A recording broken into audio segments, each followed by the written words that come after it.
સૌપ્રથમ વાત કરીએ ભાવનગરની. ભાવનગર માર્કેટિંગ યાર્ડના ચેરમેન તરીકે રણછોડ જાજડિયા, ભાવનગર માર્કેટિંગ યાર્ડના વાઇસ ચેરમેન તરીકે નિલેશ શાહ. 2 મહિનાથી યાર્ડમાં ચેરમેન પદનું કોકડું ગૂંચવાયેલું હતું.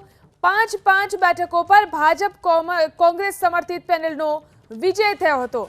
ત્યારે ચેરમેન અને વાઇસ ચેરમેનની જાહેરાત કરવામાં આવી છે, વરણી કરવામાં આવી છે.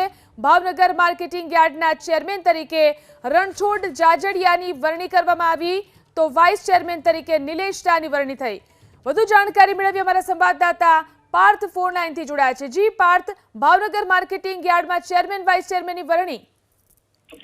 જી જણાવો. ભાવનગર માર્કેટિંગ યાર્ડમાં ચેરમેન પદ માટેનું જે પેચ ફસાયો હતો તેનો હવે અંત આવ્યો છે. ભાવનગર માર્કેટિંગ યાર્ડમાં આખરે ચેરમેનનું નામ છે તે જાહેર કરી દેવામાં આવ્યું છે. જેમાં ચેરમેન તરીકે રણછોડભાઈ જાજડિયા નામની માહોર લાગી છે. જે પ્રમાણે જે પ્રક્રિયા યોજાઈ હતી, જેમાં માર્કેટિંગ યાર્ડમાં આજથી 2 મહિના પહેલા ચૂંટણી યોજાઈ હતી, જેમાં ભાજપ અને કોંગ્રેસ એમ બંને બેઠક પર 5 બેઠક મળી હતી. અને જ્યારે વેપારી પેનલની 4 બેઠક છે તે ભાજપ તરફી બિનહરીફ થઈ હતી. આમ કુલ 9 બેઠક પર ભાજપે ભગવો લહેરાયો હતો. પરંતુ છેલ્લા 2 મહિનાથી આ જે ચેરમેન પદનું કોકડું છે તે ગૂંચવાયું હતું, જેનો હવે અંત આવ્યો છે.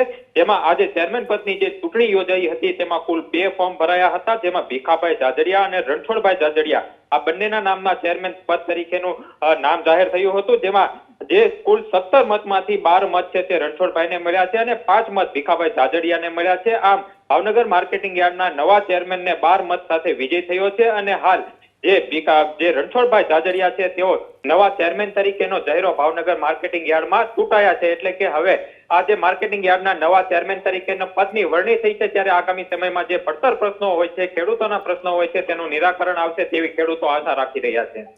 જી આભાર તમામ જાણકારી આપવા માટે.